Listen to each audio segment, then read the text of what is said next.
most consumers are new to dragon fruit. And so you have to, most people go and they go, what is that? Oh, that's dragon fruit. Oh, I've now heard of it. If you said that in 2018, people hadn't even heard of dragon fruit. So now people are at least aware. I think the awareness has come from Starbucks, honestly. Starbucks has had since 2018 2 drinks on their menu that are dragon fruit drinks. And so that basically introduced people to dragon fruit. And now you start to see it more in the market. The second thing that made people more aware is a lot of fruit started coming up. There's 7 countries that can import, I think 7, into the United States. And it started coming up from Central America into the United States. Pitaya Plus is a frozen, what do you call it, quick freeze fruit that has come into places like Costco. So by actually having the fruit, the awareness has been there. As a production grower, what we worry about are what your fruit looks like when it gets into the market. So probably the best advice that was given to me when I bought the ranch was somebody said, NEVA, fruit rots. Always know where your fruit is going. So this fruit does rot. It can have a good shelf life. However, you have a skin life issue. And each variety is different. So when we go into production, what we would like to see, most people who are dragon fruit aficionados, they say, oh, I want a big fruit. Okay, that's very common. Yeah. If somebody's never bought a dragon fruit, a big organic dragon fruit could be $20 in the market. Yep. So, is that what their first try at a dragon fruit, is that what they're going to want to pay? So we actually had pushback from big fruit, that 3/4 pound acceptable, but getting the big fruits may not be until somebody frequented that market and really understood that that's the fruit that they wanted to buy. So that's different. So a local customer might want to buy big fruit, whereas a market customer might want to just try an average size fruit. Because it's smaller at lower cost. At a lower cost. The one thing that we get all the time, which I'm sure you guys have heard, is most people's first try of fruit is typically a white dragon fruit, which typically will be a Vietnamese giant dragon fruit. Kind of bland. Typically is bland. Yeah. And harvested early and imported usually. And imported. I think their transportation time, because they are by ship, their transportation time from Vietnam, I think, is 12 days. So whatever from harvest to clean to box to boat to transport to then market, right? So that's a lot in there. It's and like at least 2 weeks and being efficient and fast, in my opinion. 2 weeks, and then radiation takes the rest of it. It was left on it. Yeah. So, and that's right. So Vietnam has to gas their fruit. That's the only way that they're accepted into the United States. And so that's another element of the fruit that is imported.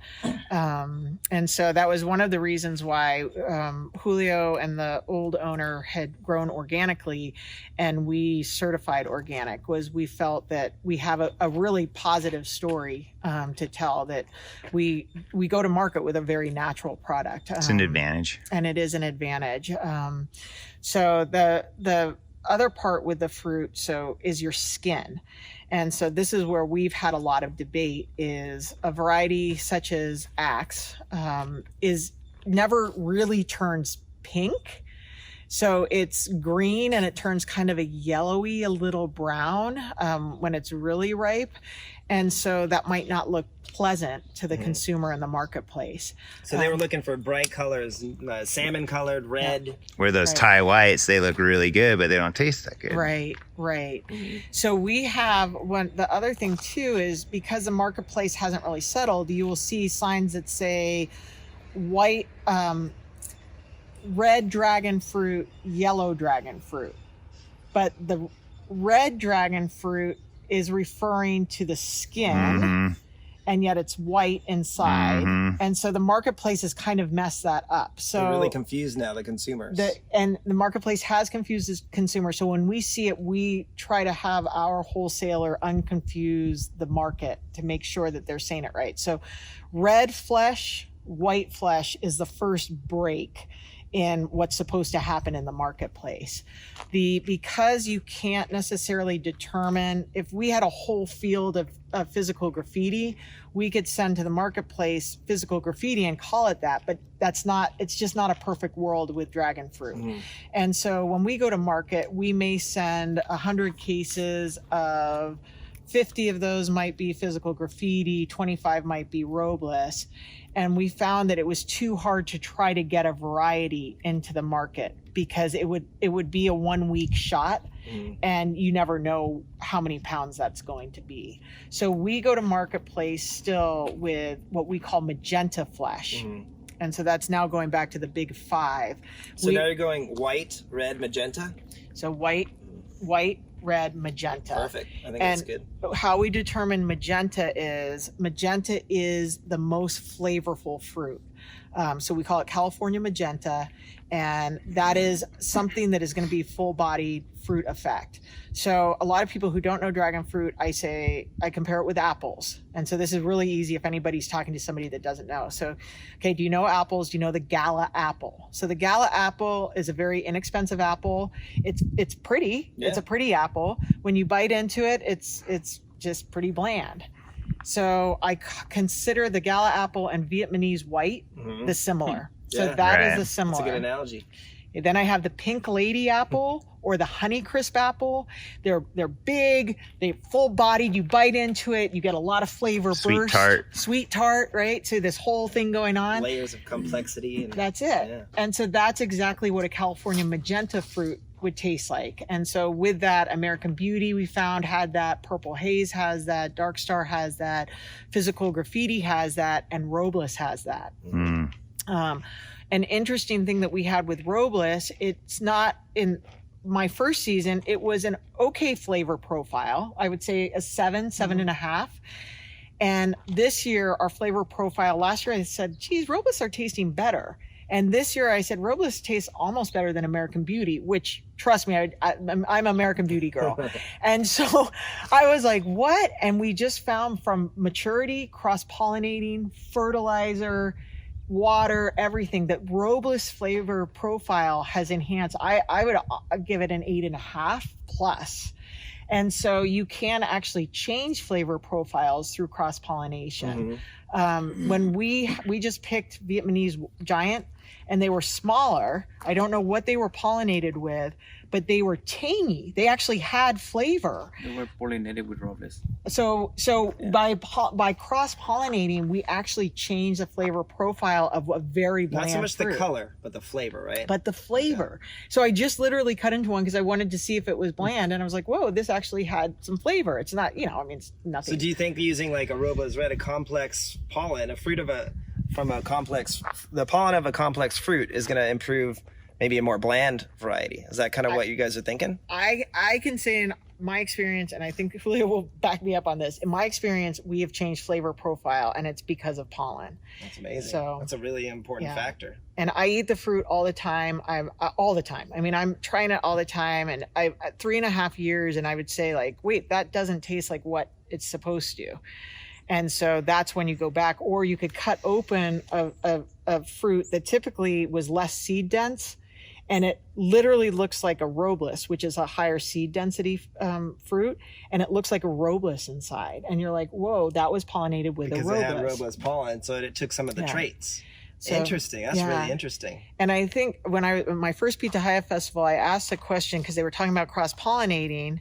And so I said, does it change the fruit? And they said, no, it just takes the best traits and it can enhance that. And that was the answer. And it was kind of a weird answer. And then what we found is it's actually a true answer, is that truly traits start to morph into the fruit, and it can actually change shape of the fruit. Like we can have a physical graffiti start to look like kind of like an American Beauty. So a physical graffiti is oval, right? And American Beauty is round. So if you slice either of those, you got oval, round. I mean, there's a very clear distinction. Well, you start to see a physical graffiti round up. Kind of like an oblong? Does it go kind of halfway in between, or does it really take on the pollen trait? It really starts to round up. That's crazy. That's so interesting. Yeah. And so when you deal, that's the one thing, when you deal with 5,500 plants and fruit all the time, our production on fruit is, we just say 20,000 pounds. And so you're touching this fruit all the time. You start to see these things happen, and you're like, But this year, 100% that our Robles took on it took on really American Beauty flavor. Wow. Because that's what it was pollinated with. So, yeah. That's really interesting. I mean, that makes me think a lot about what you can, if you want to have a better fruit and you have lots of varieties, you can tap into different flavors. Yeah. Or what if you took the same plant and use 5 different pollen sources and analyze those fruits and see the differences? Yeah. So I think what we found is maybe we've hit our sweet spot where we stride mostly with those 5, and they're all delicious flavors, so they could bring a delicious trait to the other. And so by just really focusing on the 5, we have that. We still will bring in, Orejona has saved us, as I mentioned. Lisa has saved us for pollen. They're very high pollen producers. So when you really need pollen, that can help. We don't take pollen from Axe anymore. No. It was too wet, and it just didn't. It doesn't seem to have a lot. There's not much in there. Yeah, you would think it should, but it just, so we don't take anything from Axe anymore. So really our pollen is coming from the 5 with some whites, sugar dragon, and if we're in a jam, a Lisa or a Orejona. So yeah. So those are the 5 we go to market with, and we just feel that the customer, if they got that home, they would be really happy with the flavor profile, and they would say, wow, that was good. And they might not become a dragon fruit fan. Like Dickie is a watermelon fan, and he goes, well, it doesn't taste like watermelon. I said, well, that's because it's dragon fruit. Right? So, but I can't get it. He only likes watermelon. So, but as long as somebody says, yeah, that had a good flavor. And we had a person's husband who had tried white and was not a fan. She said, please just try NEVA's fruit. And he was like, yeah, that is good. And so he's not, #1 dragon fruit fan, but he was able to know that there is a flavorful dragon fruit out there that is representation, because so many people will spend $7 on a pretty fruit at the store and cut it open and be like, wow, that was gross. It's bland. What happened to the, I thought they were good. Yeah. And so it's disappointing. And you also, one of the things we talked about was if you are a backyard grower and you have a choice of what plant, it's the same thing. I remember reading somebody's on Facebook on one of the sites, and they said, oh, I got my first fruit. It tasted horrible. But it was some fruit, some variety that everybody was touting because it was very unique. But they weren't touting it from the flavor profile. They were touting it from the flower, maybe. The uniqueness. And so this poor person had waited for 3 or 4 years and then got the first fruit, and it was horrible, and I felt really bad. So I always tell people, if you're gonna do fruits, go with high producers, go with flavor profiles, because if you're growing for fruit, then be happy with the fruit. If after you get those going, then go into more unique varieties if you want to get into specialty.